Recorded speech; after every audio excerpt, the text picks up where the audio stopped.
2 Corinthians 4:16. ஆனபடியினாலே நாங்கள் சோர்ந்து போகிறதில்லை.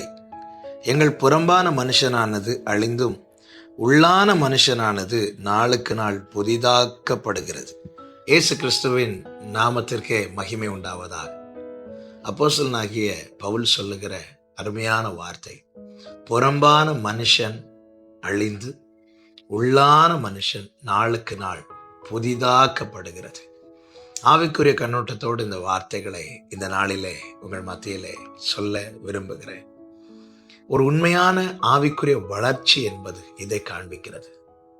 மாம்ச சிந்தை, மாம்ச காரியங்கள் எல்லாம் மடியணும், ஆவிக்குரிய எண்ணம் வளரணும். உள்ளான மனுஷன் நாளுக்கு நாள் புதிதாக்கப்பட வேண்டும். ஆவி மாம்சத்துக்கு விரோதமாகவும்